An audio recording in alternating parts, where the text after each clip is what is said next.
गुरुर्देवो महेश्वरः गुरुस्साक्षात् परं ब्रह्म तस्मै श्रीगुरवे नमः। अत्र नैवरेमे इत्युक्तम्। तस्माद् एकाकी न रमते इति तद्वाक्यं तु किमुच्यते?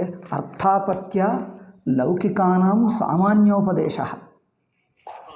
लोके अपि तथा दृश्यते इति। लोके अपि तथा दृश्यते इति लौकिक स्वभावः लोकस्वभावस्य अनुवादमात्रं। तस्माद् एकाकी न रमते इति। स वै नैवरेमे एकाकित्वात् न रमते सद्वितीयमैच्छत्। अत्र द्वितीय उत्पत्तौ एव तात्पर्यम्। एवं किल? द्वितीयस्य उत्पत्तौ तात्पर्यं। द्वितीयं किमर्थं? तन्मूलकं पत्नीमूलकं सृष्टिरुत्पादयितव्या। तत्र मूलतात्पर्यं तु सृष्टिः। विराट् पुरुषस्य व्यापकत्वं वै विश्वरूपत्व प्रतिपादनमेव तात्पर्यम्। अन्यविषयाः तस्य अङ्गभूता एव। सद्वितीयमैच्छत्। कथं द्वितीयं कथम् उत्पादितवान्? मातुः सकाशात् शिशुः यथा उत्पद्यते न तथा। मातुः सकाशात् शिशुवत् नोत्पद्यते, किन्तु आत्मानमेव द्विधा विभज्य पति पत्नी रूपं अत्र उत्पत्तिः अन्यादृशी एव अस्ति। स ऐतावानास यथा स्त्री पुमांसौ संपरिष्वक्तौ स इममेव आत्मानं द्वेधा अपातयत्। स्पष्टं नोडि। इममेव आत्मानं द्विधा अविभजत् व्यभजत् इति वक्तव्यं। ततः पत्नी च विभक्ति आत्मानं विभज्य किम् उत्पादितवान्? पति पत्नी च। अत्र पिता पुत्रो वा माता पुत्रो वा इति नोच्यते। पति पत्नी च अभवतां। तस्मात् इदम् अर्धभृगलमिव। उत्पन्ना पत्नी पृथक् न गच्छति, अर्धभृगलमिव सदा संयुक्ता एव भवति। अर्धभृगलमिति को अर्थः? सदा संयुक्तमेव भवति, न तु पृथक् तिष्ठति। पुत्रवत् पृथक् न तिष्ठति। पुत्रवत् पुत्रीवत् वा। अर्धभृगलम् इत्यस्य तात्पर्यं सदा संयुक्तमेव। कुतः? अर्धत्वादेव। अर्धरूपेण विभागः अन्यः, अस्मात् पृथक्तया विभागः अन्यः। अत्र पृथक्तया न सृष्टं। पुत्रः मातुः सकाशात् पृथक् भवति। अत्र पृथक्तया न स्पृष्टम्। आत्मनः एव द्विधा विभागः तावदेव। ಅಂದರೆ अवयवविभागः अन्यः, अवयवविभागवत् एकस्यैव अवयवत्वेन विभागः। Internal division, आंतरिकविभागः। एकस्यैव आंतरिकविभागः अवयववत्। अवयवस्य सृष्ट्या यथा वृक्षात् शाखानाम् उत्पत्त्या वृक्षात् शाखा पृथक् न तिष्ठति। शाखाः उत्पद्य वृक्षात् पृथक् न तिष्ठति, तत्रैव तिष्ठति, अवयवत्वेन तिष्ठति। अत एव अर्धभृगलम् इत्युक्ते अर्धावयवमिव। अर्धभृगलम् ಅಂದರೆ ಅವಯವಮಿವ. ಒಂದು ನಿಮಿಷ, ಇದು ಸ್ವಲ್ಪ ನಾನು ಇಲ್ಲೇ ಕಾಮೆಂಟ್ ಮಾಡಿರ್ತೀನಿ. ಅರ್ಧಭೃಗಲಮಿವ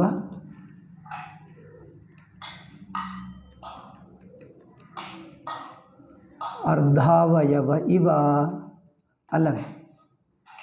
अर्धावयव इव ओके भवति इति स्माह याज्ञवल्क्यः। एवं याज्ञवल्क्य आह। ಅಂದರೆ याज्ञवल्क्यः अस्य तात्पर्यमाह इति। अतः सृष्टेः तात्पर्यम् एवं सम्पन्नम् इति। अनन्तरं तस्माद् अयम् आकाशः स्त्रिया पूर्यते। अत एव यदा अर्धावयवं प्राप्नोति मनुष्यः तदा सः पूर्णो भवति। ततः पूर्वम् असम्पूर्णः किमुच्यते? असम्पूर्णः न्यूनतावान् भवति, लोपवान् असम्पूर्णः अङ्गहीनः भवति। अंगहीनः अंगलोपः इव। पत्नीं प्राप्य पूर्णांगो भवति, न तु अल्पांगः अंगहीनः विकलांगो न भवति, किन्तु पूर्णो भवति। पूर्णः किमर्थं? सुखाय पुनः सृष्टित्पादनाय। अत्र पश्य, सृष्टये पूर्णत्वं किमर्थं? सृष्ट्यर्थम्। एकः स्रष्टुं न शक्नोति। पुत्रादीन् सृष्ट्वा आत्मनः व्यापकं करोति स्वयं। ततः पूर्वम् अव्यापकः परिच्छिन्नो भवति। पत्नीं प्राप्य पुत्रान् उत्पाद्य व्यापको भवति, पूर्णो भवति, सर्वव्यापको भवति। अत्र पूर्णत्वसिद्धिः उच्यते, पूर्णत्वप्राप्तिः। एवं किल? तां समभवत्, तेन सह संयोगम् अकार्षीत्। किमर्थं? ततः मनुष्याः अजायन्त। ओ सारी तां समभवत्, ततो मनुष्याः अजायन्त। सत्यम्। एतत् भाष्यं पठिष्यामः। भाष्ये एव वक्ष्यामि यद् वक्तव्यं। कुत इति चेत् मन्त्रस्तु सरलः स्पष्टः अस्ति, किन्तु भाष्यकारेणैव किञ्चित् अतिरिक्तमुक्तं। भाष्योक्त अतिरिक्तवाक्यानां विवरणं तत्रैव वक्ष्यामि भाष्यस्य व्याख्यानकाले। अस्तु, भाष्यं पठामि। प्रजापतेः असुखित्वं, प्रजापतेः सुखराहित्यं। असुखित्वमिति असुखस्य किमर्थम् इति पूर्वमेव उक्तं मया। दुःखित्वम् अथवा सुखमस्ति, तथापि लीलारूपसुखमिच्छति। सुखी सन्नपि अधिकं सुखमिच्छति, तत्र भेदः। सुखी सन्नपि सुखी एव विहारमिच्छति, क्रीडामिच्छति। A person who is happy alone wants an entertainment. सुखी एव मनोरंजनमिच्छति, दुःखी मनोरंजनमिच्छति किम? यो क्षुधितः, अन्नरहितः क्षुधितः रोगी मनोरंजनमिच्छति किम? क्षुधितः अथवा दरिद्रः मनोरंजनमिच्छति किम? दरिद्रः आदौ धनमिच्छति, क्षुधितः अन्नमिच्छति, रोगी आरोग्यमिच्छति, औषधमिच्छति, आरोग्यमिच्छति। आरोग्यं सम्प्राप्य धनं सम्प्राप्य भोजनं च कृत्वा यदा केवलं सुखेन उपविष्टः तदा मनोरञ्जनमिच्छति। अतएव अत्र असुखित्वं यदुक्तं, कीदृशम् असुखित्वं? रुग्णस्य यदसुखित्वं, दरिद्रस्य यदसुखित्वं, क्षुधितस्य असुखित्वं, तादृशम् असुखित्वं वा? अथवा सुखिनः सम्पन्नस्य निरोगस्य वा असुखित्वं वा?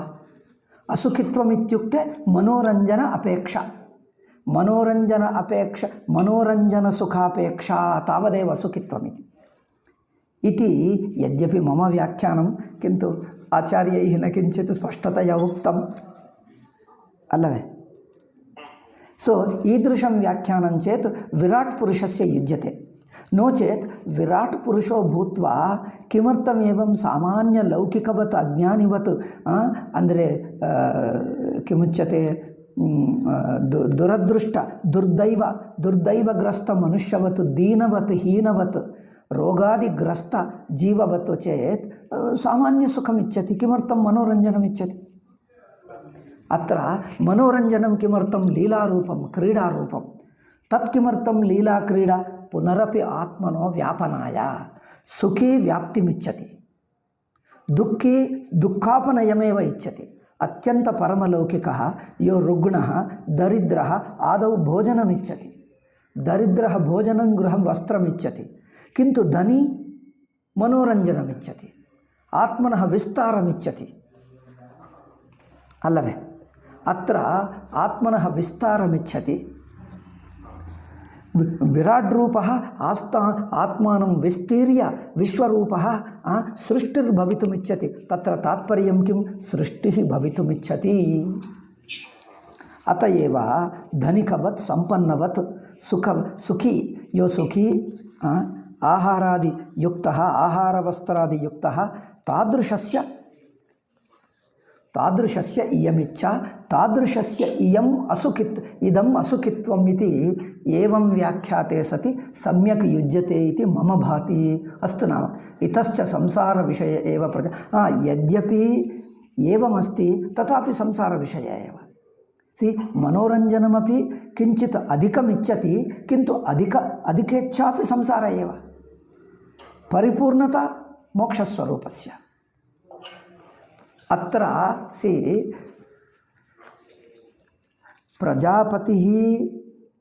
प्रजापतेः किमर्थमुक्तमत्र? विराट् पुरुषस्य सृष्टिः पश्य, विराट् पुरुषस्य सृष्टिः, विराट् पुरुषः जगत् सृष्ट्वा आत्मानं व्यापकं कृत्वा आत्मानं व्यापिनं कृत्वा जगद्रूपेण वर्तते, विश्वरूपस्तिष्ठति। तादृशविश्वरूपस्य उपासनेन वयमपि विश्वरूपा भवाम। अयं तु उपासनाप्रसङ्गः। उपासनाप्रसङ्गे अकस्मात् ज्ञानस्य आनयनं तत्र संसारविषय अत्र उपासनाप्रतिपादनं वा संसारस्य प्रतिपादनं वा? ಇದು ಶಂಕರರ ಸ್ಟೈಲ್. ಹೇಳಿದ್ದೀನಲ್ಲ, ಉಪಾಸನಾ ಪ್ರಸಂಗೇಪಿ ಜ್ಞಾನಮಾನೀಯ ಉಪಾಸನಂ ಕಿಂ ಕರೋತಿ? ಏನು ಹೇಳಬೇಕಪ್ಪ ಅದು? ಉಪಾಸನಂ ಅವಗಣಯತಿ. ಉಪಾಸನಾ ಪ್ರಸಂगे ಉಪಾಸನस्य ನಿಂದಾ ನ ಕುರ್ಯಾತ್, ಜ್ಞಾನ ಸಂದರ್ಭे ಉಪಾಸನस्य ನಿಂದಾಂ ಕುರ್ಯಾತ್। एवं किल? किन्तु सर्वमपि बृहदारण्यकं केवलं ज्ञानार्थमिति मत्वा अत्र उपासनाप्रसङ्गमपि निन्दति। किन्तु यथा मयोक्तम् इत्युक्ते रिकार्ड् न कृतं, किन्तु पृथक् उक्तम् अस्माभिः आवाभ्यां। चतुर्थब्राह्मणस्य आदिमषट्मन्त्रेषु उपासनमस्ति। सप्तममन्त्रात् आरभ्य दशममन्त्रपर्यन्तं ज्ञानोपदेशः अस्ति। एकादश मन्त्रात् आरभ्य अन्तिममन्त्रपर्यन्तं षोडश वा सप्तदश वा न स्मरामि, सप्तदशमन्त्रमिति मन्ये। षोडश वा सप्तदश वा आसमाप्तिः, ब्राह्मणस्य आसमाप्तेः कर्मोपदेशः। अन्तिममन्त्रेषु कर्मोपदेशः, प्रारम्भिक आदिमषण्मन्त्रेषु उपासनं, मध्ये दशममन्त्रात् आरभ्य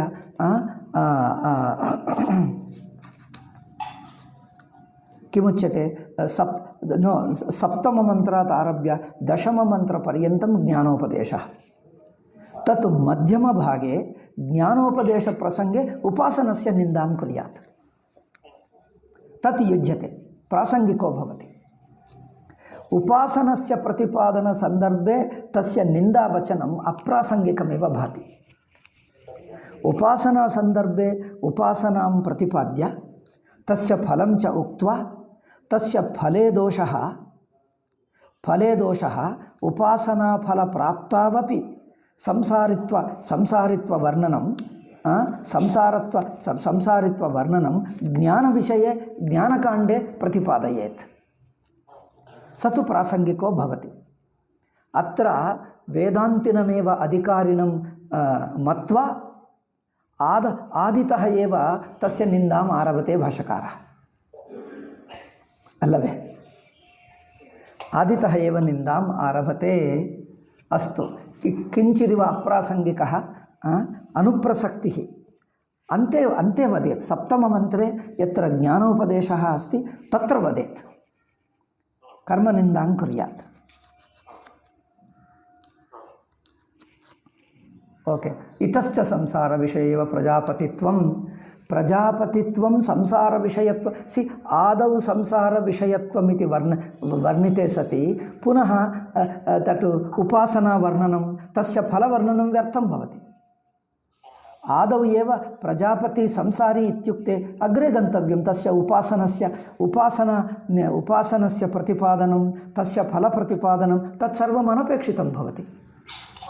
आदौ एव तस्य अनित्यत्वं ज्ञातं चेत् संसारित्वं ज्ञातं चेत् तत् विस्तरेण ज्ञातुं न कश्चन इच्छति। उपासनस्य फलं पूर्वमेव ज्ञातं चेत् कर्मफलम् अनित्यं चेत् कर्मविधानं कर्म कथं कर्तव्यम् एतत् विस्तरेण ज्ञातुम् इच्छति किम्? कर्मानित्यं कर्म परिमितं कर्मफलम् अनित्यं कर्म परिच्छिन्नं कर्मफलम् अनित्यम् इति यो जानाति तस्य कर्मविधिः कर्मप्रकारः देन् कर्मफलं च विस्तरेण वर्ण्यते किम्? प्रशंसापूर्वकं वर्ण्यते किं? न वर्ण्यते। अत्र एव आदौ निन्दित्वा तस्य प्रतिपादनं न युज्यते। आदौ तस्य उपासनं प्रतिपाद्य फलं च प्रतिपाद्य अन्ते यदा ज्ञानकाण्डम् आरभते तत्र तस्य निन्दा कर्तव्या। ओके, एतत् सर्वम् अस्माकं विवेकायैव उच्यते, अस्मद्विवेकायैव, अल्लवे? इतश्च संसारविषयः एव प्रजापतित्वं यतः स प्रजापतिः नैव रेमे। सी प्रजापतेः अरतित्वं किमर्थं? मंत्रे अरतित्वं किमर्थमुक्तम्?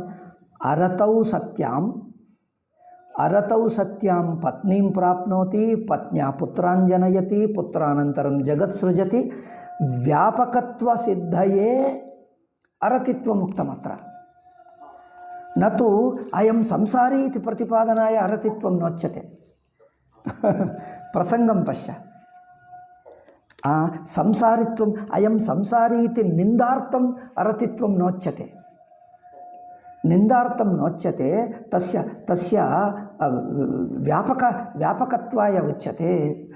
व्यापक विश्वरूपो भूत्वापि अत्र तु अयं विश्वरूपः भवितुमिच्छति। विश्वरूपभवनानन्तरं विराट् रूपस्य प्राप्तेरनन्तरं यद् न्यूनता जायते तेन संसारित्वं भवति, तेन संसारित्वनिश्चयो भवति। तदा कार्यं कृतः निश्चयः सम्यगेव, किन्तु तत् प्रसङ्गः अप्रासङ्गिकः भाति। अन्यप्रसङ्गे वक्तव्यं। बहुत्र मया उक्तं पूर्वमपि, भाष्यकारैः विचाराः कृताः, चर्चाः कृताः बहवो मध्ये मध्ये, ते तु अत्युत्तमविषयाः, किन्तु प्रसङ्गः न युक्तः। प्रसङ्गः किञ्चित् अन्यप्रसङ्गे तादृशं विचारं कुर्यात्। तत्प्रसङ्गः एव किञ्चित् अप्रासङ्गिकः भाति। यद्यपि विषयस्तु उत्तमः, विषयस्तु सत्यभूतः उत्तमः, किन्तु अप्रासङ्गिकः, अन्यप्रसङ्गेषु वर्णनीयः। अस्तु, एतत् किमर्थमुच्यते इत्युक्ते व्याख्यानकारैर्वा वक्तव्यं। यदि व्याख्यानकारोपि मन्दबुद्धिः मीन्स् मीडियाकर्, स्वयं न तु स्वयं विचारशीलः सुरेश्वरवत् सच्चिदानन्देन्द्रस्वामिवत्, सुरेश्वरवत् सच्चिदानन्देन्द्रस्वामिवत् अत्यन्त प्रौढविचारशीलश्चेत् स एतत् सर्वं वर्णयति। सुरेश्वरस्य एव धैर्यमासीत्, सामर्थ्यं आसीत् वार्तिकलेखने। केनचित् अन्येन कृतं वार्तिकं न केवलं कृतं, सुरेश्वराचार्यस्य वार्तिकस्य अवगमायैव सामर्थ्यं नास्ति। तैर्लिखितस्य अवगमायैव सामर्थ्यं नास्ति। पंडितो भवेत्, किन्तु विचारशीलो न भवति। विचारशीलाः अतिन्यूनाः भवन्ति। स्वतन्त्रविचारशीलः, स्वतन्त्र इत्युक्ते उपनिषत् मन्त्राणां तात्पर्यं स्वयं कर्तुं शक्नुयात्। अतएव मया उक्तं पूर्वम्, उपनिषत् मन्त्राणां तात्पर्यं भाष्यं विहाय, भाष्यं पृष्ठतः कृत्वा साक्षात् उपनिषत् मन्त्राणां विचारः कार्यः। तदा यद्यपि तात्पर्यं तदेव भवति यत् भाष्यकारैः कृतं। भाष्यकारैः यत् तात्पर्यं निश्चितम्, अन्ततो गत्वा तदेव तात्पर्यं भवति। किञ्चित् प्रक्रियायां भेदः, आवान्तरतात्पर्येषु प्रतिपादनशैलिषु भेदः अवगम्यते। यद्यपि अन्ततो गत्वा तात्पर्यं तदेव भवति, भाष्यकारैरुक्तमेव भवति तात्पर्यं, किन्तु प्रक्रियायां भेदो दृश्यते, प्रक्रियाशैली तत्र किञ्चित् भेदः अवगम्यते। अत एव साक्षात् मन्त्राणां विचारकार्यः इति मया कठमुण्डकादि किमुच्यते कठमुण्डकतैत्तरीयाणां भाष्यं विनैव मूलमन्त्रमेव मया प्रतिपादितम्। अत्र तु बृहदारण्यके मन्त्रभाष्यसमेतम् अस्तु नाम भाष्यसमेतं कुर्मः, किन्तु मन्त्राणामपि पृथक् स्वतन्त्रतया विचारं कृत्वा अनन्तरं भाष्यसाहाय्येन। आदौ मन्त्राणां साक्षात् तात्पर्यनिश्चयं कृत्वा अनन्तरं यद्यपि भाष्यसहायो एव भवति, कुत इति चेत् भाष्यः साम्प्रदायिकं, भाष्यं तु साम्प्रदायिकं, सम्प्रदायेन विना अस्माकं साक्षात् मन्त्राणाम् अर्थनिश्चयः कथं शक्यते कर्तुं, सम्प्रदायस्य साहाय्यम् अपेक्षितेव। अत एव केवलमन्त्राणाम् अर्थनिश्चयाय यावदपेक्षितं तावदेव भाष्यसाहाय्यं गृहीत्वा केवलमन्त्राणाम् अर्थसिद्धये यावत् भाष्यसाहाय्यम् अपेक्षितं तावत् गृहीत्वा आदौ मन्त्रार्थं निश्चित्य अनन्तरं भाष्ये कृतः विस्तृतव्याख्यानं पठितव्यम्। अनन्तरं च आनन्दगिरितः यद्यदपेक्षितं तद् गृह्णीयात्, अनपेक्षितं त्यजेत्। भाष्यविरुद्धम् उपनिषत् विरुद्धम् अनुभवविरुद्धं तत्यजेत्। एवं यतः प्रजापतिः नैव रेमे, अत्र प्रजापतेः नैव रेमे इत्युक्ते रतिं नान्वभवत्, अरत्याविष्टो अभूत् इत्यर्थः। रतिं न अनुभूतवान्, रतिम् इत्युक्ते सुखम् इत्युक्ते अरति आविष्टः। अरति इत्युक्ते किञ्चित् न्यूनसुखं, पूर्णात् किञ्चित् न्यूनमस्ति, अरतिः अभूत् इत्यर्थः।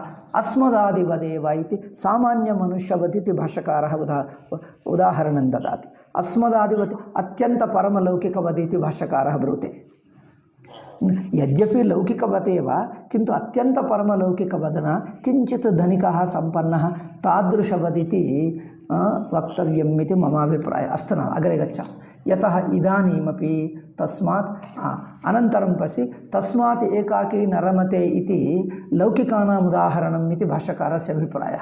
यतः इदानीमपि तस्मात् एकाकित्वादिधर्मवत्वात् एकाकी न रमते।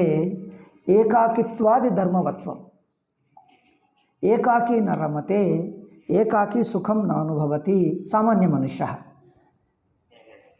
किं निमित्तात्, केन निमित्तेन इत्युक्ते एकाकित्वादि, आदिपदेन एकाकी इत्युक्ते विवाहरहितः, आदिपदेन धनरहितः, दरिद्रः, पुत्ररहितः, किमुच्यते बन्धुरहितः, धनरहितः, आरोग्यरहितः, विद्यारहितः इत्यादिकम्। एकाकित्वेन न केवलम् एकाकित्वं सुखसाधनरहितः इति मन्तव्यम्। सुखसाधनरहितः अरतिम् अनुभवति, दुःखम् अनुभवति, तेन किं करोति? एकाकी न रमते, रतिं नानुभवति। रतिर्नाम रतिशब्दस्य किमुच्यते लक्षणं क्रियते भाष्यकारे। रतिशब्दस्य लक्षणं डेफिनिशन् दीयते। रतिर्नाम इष्टार्थसंयोगजा क्रीडा। पश्य, रति इत्युक्ते इष्ट अर्थ, इष्ट इत्युक्ते इच्छित, इष्टस्य अर्थः प्रयोजनं पदार्थः भोगः यः कश्चन भवेत्। इष्टः यो विषयः अस्ति तेन संयोगजन्यक्रीडा। इष्टविषयं संयोगः इत्युक्ते प्राप्तिः। इष्टविषयं सम्प्राप्य तद् यदा संयोगम् इत्युक्ते अनुभवति। इष्टविषयं सम्प्राप्य तद् यदा अनुभवति तत् अनुभवकाले क्रीडाम् अनुभवति। क्रीडाम् इत्युक्ते एन्जाय्मेण्ट् इत्यर्थः। अनुभवकाले यत् आनन्दम् अनुभवति स क्रीडा। कुतः इति चेत् एवं रतिशब्दस्य अर्थः संयोगजः, संयोगजं सुखम् इत्येव वक्तव्यमासीत्। क्रीडा इति किमर्थम् उक्तम्? सुखं क्रीडारूपमिति अस्मत् सम्प्रदायः। सुखं तदैव उत्तमं भवति यदा तत् सुखे किञ्चित् क्रीडवत् लीलावत् अनुभवति। अन्योपि विषयः भाष्यकारः व्याकरणशास्त्रानुगुण्येन अस्य अर्थं कृतवान्। रमुक्रीडायां, रमु इति धातुः, रमुक्रीडायाम् इति। रतिं करोति इत्युक्ते क्रीडते, रति इत्युक्ते क्रीडां करोति इत्येव अर्थः। क्रीडा इत्युक्ते आधुनिककाले टेन्शन् भवति, क्रीडा इत्युक्ते टेन्शन् अथवा किमुच्यते आयासो भवति, पीडा भवति उच्यते। किन्तु पूर्वकाले क्रीडा इत्युक्ते आनन्दार्थं क्रियमाणा क्रीडा अथवा आनन्दजन्या क्रीडा, आनन्दरूप इव क्रीडा। When you are happy, you are very relaxed and very enjoying. Allave. When you are happy, in that happy mood you will be living a playfully, very in a good mood, very good and playful mood. Therefore, asmat concept of sukham katham asti.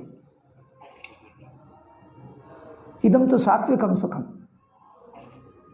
Rajasa sukhe किंचित किमुच्यते उत्साहातिरेको भवति। तामस सुखे तामस सुखनेमవుతుంది सुरापाने मत्तः भवति, मत्तः उन्मत्तः निद्रालुः तादृशं हिंसापरः सैडिजम् इत्यादयः परपीडने सुखम् इत्यादिकं तामस सुखं। राजस सुखं तु लौकिकं, सात्विकं तु किंचित् क्रीडावत्। अत एव रमु क्रीडायां, रमु इति शब्दस्य क्रीडायाम् इति व्याकरण वटिकल् धातुपाठे अर्थः। अत एव रतिर्नाम स क्रीडा, कीदृशक्रीडा?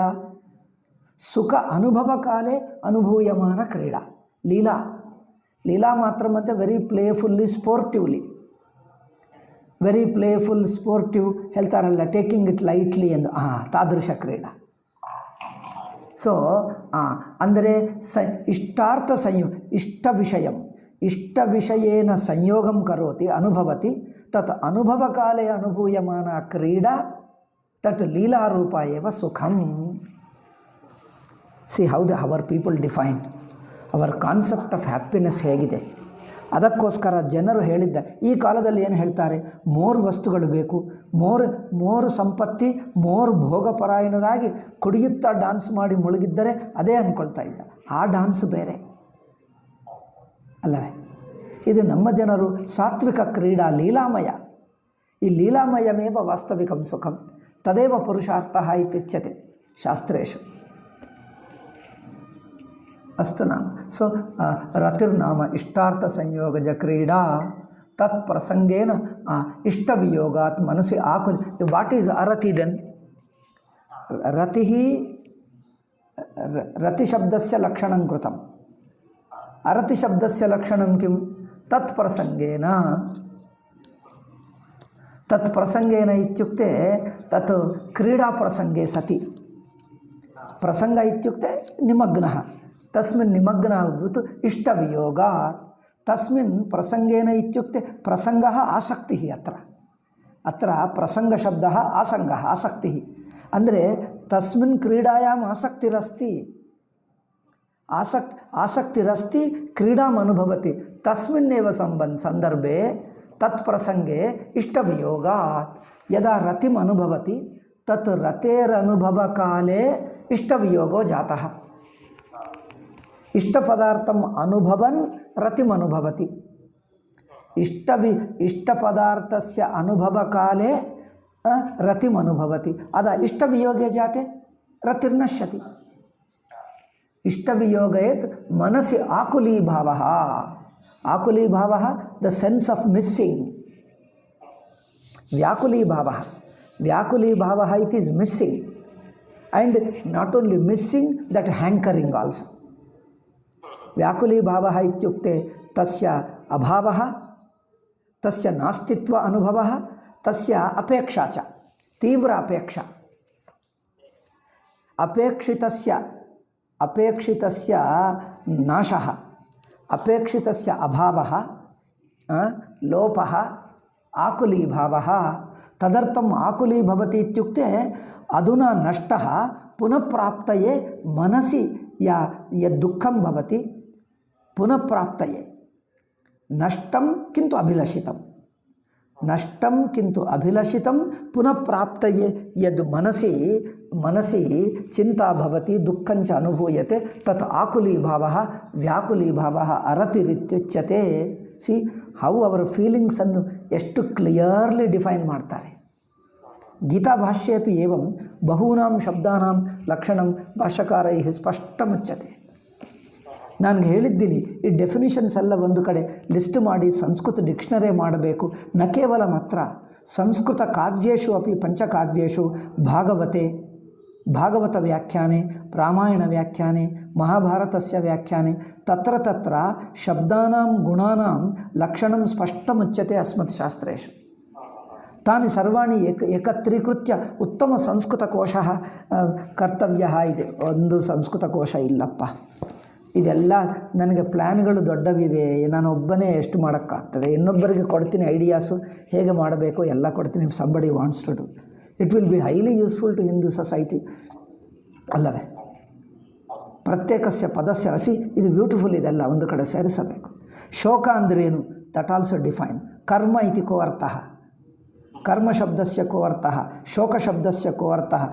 ಏಕೈಕಸ್ಯ ಲಕ್ಷಣಂ ತತ್ರ ತತ್ರ ಭಾಷ್ಯಕಾರೈಃ ಕ್ರಿಯತೆ ಸ್ಪಷ್ಟತೆಯ. ಅಹಂಕಾರ ಇತಿ ಶಬ್ದಸ್ಯ ಕೋ ಅರ್ಥಃ, ವಿನಯ ಇತಿ ಕೋ ಅರ್ಥಃ, ಕ್ಷಮಾ ಇತಿ ಕೋ ಅರ್ಥಃ. ಕ್ಷಮಾ ಲಕ್ಷಣಂ ಕಿಂ, ವಿನಯ ಇತಿ ಲಕ್ಷಣಂ ಕಿಂ.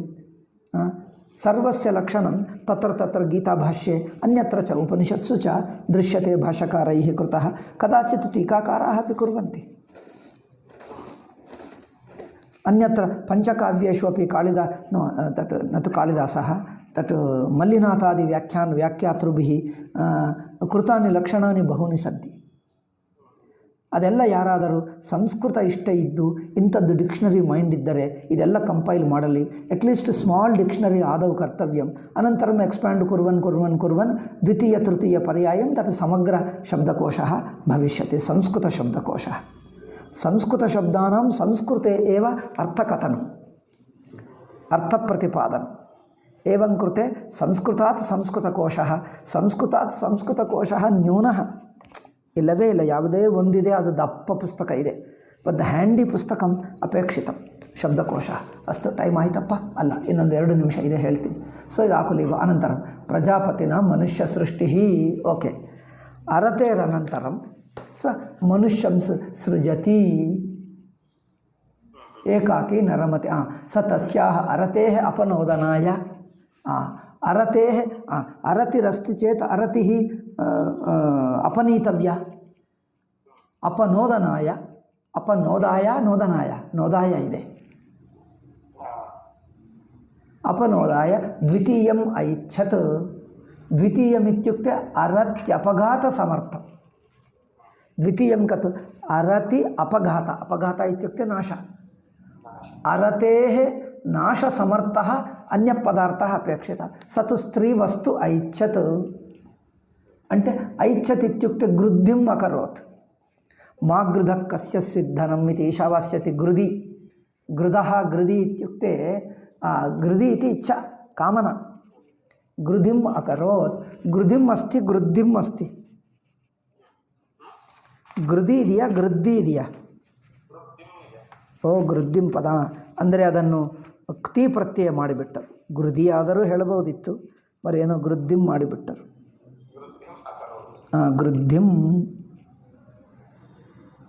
ಗೃದ್ಧಿಂ ಅಕರೋತ್ ಇವರೇನು ಹೇಳಲಿಲ್ಲ ಕೈಲಾಸಾಶ್ರಮದಲ್ಲಿ. ಗೃಧಿ ಎಂದು ಈಶಾವಾಸ್ಯನಲ್ಲಿ ಹೇಳ್ತಾರೆ, ಅಲ್ಲಿ ಗೃದ್ಧಿ ಹೇಳಿದ್ದಾರೆ. ಗೃಧಿ ಉಭಯಮಪ್ಯಸ್ತಿ. ಐ ಥಿಂಕ್ ಗೃಧಿ ಶಬ್ದ ಹರಿಶಬ್ದವತ್, ಗೃದ್ಧಿ ಇತಿ ಮತಿ ಶಬ್ದವತ್ ಸ್ತ್ರೀಲಿಂಗ ಶಬ್ದ. ಕ್ತಿ ಪ್ರತ್ಯಯ ಏವಂ ಭಾತಿ ಗೃಧಿ. ಅಸ್ತು ಗೃದ್ಧಿಂ ಅಕರೋತ್. ತಸ್ಯ ಚ ಏವಂ ಸ್ತ್ರೀ ವಿಷಯಂ ಗೃಧ್ಯತಃ ಗೃಧ್ಯತಿ ಚತುರ್ಥಗಣಂ. ಗೃಧ್ಯತಿ ಗೃಧ್ಯತಃ ಗೃಧ್ಯಂತಿ ಚತುರ್ಥಗಣಂ. ಸೊ ತಸ್ಯ ಚ ಏವಂ ಸ್ತ್ರೀ ವಿಷಯಂ ಗೃಧ್ಯತಃ ಸ್ತ್ರಿಯಾಂ ಪರಿಷ್ವಕ್ತಸ್ಯ ಇವ ಆತ್ಮನೋ ಭಾವೋ ಬಭೂವ. ಯದಾ ಸ್ತ್ರೀಂ ಗೃಧ್ಯತಿ ಇಚ್ಛತಿ ಸ್ತ್ರೀಂ ಇಚ್ಛತಃ ತಸ್ಯ ಪ್ರಜಾಪತೆಃ ಕಿಮಭೂತ್? ಸ್ತ್ರಿಯಾ ಪರಿಷ್ವಕ್ತಸ್ಯ ಇವ. ಭಾವಃ ಬಭುವ. ಭಾವಃ ಇತ್ಯುಕ್ತೆ ಎಕ್ಸಿಸ್ಟೆನ್ಸ್, ಸತ್ತಾ, ಅಸ್ತಿತ್ವ. ಸ್ತ್ರೀಯ ಪರಿಷ್ವಕ್ತಸ್ಯ ಇವ ಆತ್ಮನೋ ಭಾವಃ, ಆತ್ಮನಃ ಅವಸ್ಥಾ. ಭಾವಃ ಇತ್ಯುಕ್ತೆ ಆತ್ಮನಃ ಸ್ಥಿತಿಃ, ಆತ್ಮನಃ ಅಸ್ತಿತ್ವಂ. ಆತ್ಮನಃ ಅಸ್ತಿತ್ವಂ ಸ್ಥಿತಿಃ. ಆತ್ಮನಃ ಸ್ಥಿತಿ ಕಥಮಭೂತ್? ಸ್ತ್ರೀಯ ಸಂಪರಿಷ್ವಕ್ತಸ್ಯ ಇವ.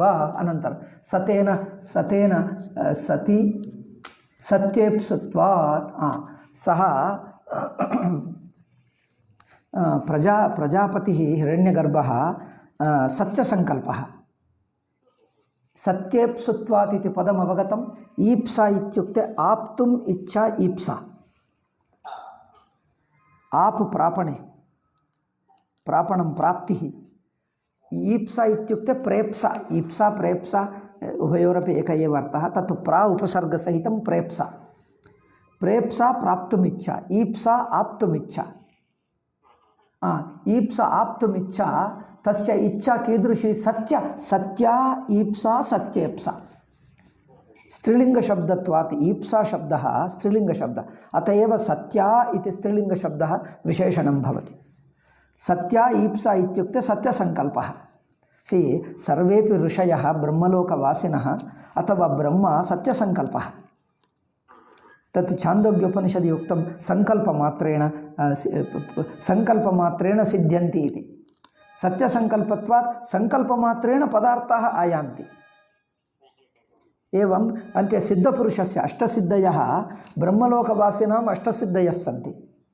ಸಂಕಲ್ಪಮಾತ್ರೇಣೈವ ಪದಾರ್ಥಾಃ ಆಯಾಂತಿ, ಭೋಗಾಃ ಪದಾರ್ಥಾಃ ಆಯಾಂತಿ. ಸತ್ಯೇಪ್ಸುತ್ವಾತ್ ಏತ ಕಿಮರ್ಥಂ ಸ್ತ್ರೀಯ ಸಂಪರಿಷ್ವಕ್ತ ಇವ ಕಿಂ ಕಥಮಭೂತ್? ಕೇವಲಂ ಸಂಕಲ್ಪಮಾತ್ರೇಣ ಸತ್ಯಂ ಸಂಕಲ್ಪಮಾತ್ರೇಣ ಅಭೂತ್. ಕಥಂ? ಸತ್ಯಸಂಕಲ್ಪತ್ವಾತ್. ತಸ್ಯ ಸಂಕಲ್ಪಃ ಸತ್ಯಃ ಆಸೀತಿತಿ ಸಂಕಲ್ಪಕರಣಮಾತ್ರೇಣೈವ ಸ್ತ್ರೀ ಸಮೇತಃ ಅಭೂತ್. ಏತತ್ ಪರಿಮಾಣಃ ಆಸಾ ಬಭೂವ. ಕಿಂ ಪರಿಮಾಣಃ? ಯಥಾ ಲೋಕೆ ಟೈಮ್ ಆಯ್ತಪ್ಪ. ಯಥಾ ಲೋಕೆ ಸ್ತ್ರೀ ಪುಮಾಂಸೌ ಅರತ್ಯಪನೋದನಾಯ ಸಂಪರಿಷ್ವಕ್ತೌ ಯತ್ ಪರಿಮಾಣೌ ಸ್ಯಾತಾಂ ತಥಾ ತತ್ಪರಿಮಾಣೌ ಬಭೂವ. ಯಥಾ ಲೋಕೆ ಸ್ತ್ರೀ ಪುರುಷ ಸಂಯುಕ್ತೌ ಭವತಃ ತಥಾ ಬಭೂವ ಇತ್ಯರ್ಥಃ. ತಥಾ ಆತ್ಮಾನಂ ವಿಧ. ಅಯ್ಯೋ, ಅದು ನಾನು ಹೇಳಬೇಕು ಅಂದ್ಕೊಂಡೆ ಅಪ್ಪ.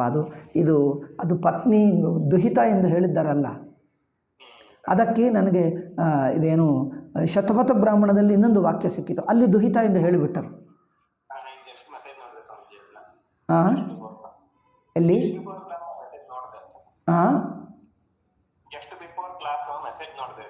ಆಯ್ತಾಯ್ತು. ತತ್ ಅಂದರೆ ಭಾಗವತೆ ಯಾದೃಶ ಯಥಾ ವರ್ಣಿತಂ ತತ್ ಶತಪಥ ಬ್ರಾಹ್ಮಣೆ ಅನ್ಯದ್ ವಾಕ್ಯಮಸ್ತಿ ತಥೈವ ಅಸ್ತಿ ಭಾಗವತವತ್. అంటే ಭಾಗವತೇಪಿ ಕಿಂಚಿತ್ ಭೇದೋ ಅಸ್ತಿ. ತತ್ ಶ್ವ ವಕ್ಷಾಮಿ. ಯಾಕಂದರೆ ಪತ್ನಿ ವಿಷಯ ಯದಾ ಆಯಾತಿ ದುಹಿತಾ ವಿಷಯೋ ಯದಾ ಆಯಾತಿ ದುಹಿತಾ ವಿಷಯಮಾಗತಂ ಕಿಂ ನಾಗತ. ಉತ್ತರಮಂತ್ರೆ ಆಗಮಿಷ್ಯತಿ. ಉತ್ತರಮಂತ್ರೆ ನೆಕ್ಸ್ಟ್ ಮಂತ್ರದಲ್ಲಿ ಬರುತ್ತದಪ್ಪ. ತತ್ರ ವಕ್ಷಾಮಿ. 4ನೇ ಮಂತ್ರದಲ್ಲಿ ಬರುತ್ತದೆ. ಆವಾಗ ದಟು ಶತಪಥ ಬ್ರಾಹ್ಮಣ ವಾಕ್ಯಂ ಹೇಳ್ತೀನಿ, ಭಾಗವತದನ್ನು ಹೇಳ್ತೀನಿ. ಈ 2 ವಿಚಾರ್ಯ ಗಚ್ಚಾಮ, ಅಗ್ರೆ ಗಚ್ಚಾಮ. ಅಥವಾ ಟೈಮ್ ವೇಸ್ಟ್ ಆಗ್ತದೆ, ನಾನು ಮೆಸೇಜ್ ಮಾಡಿಬಿಡ್ತೀನಿ, ನೋಡೋಣ. ಆಯಿತು. ಓಕೆ.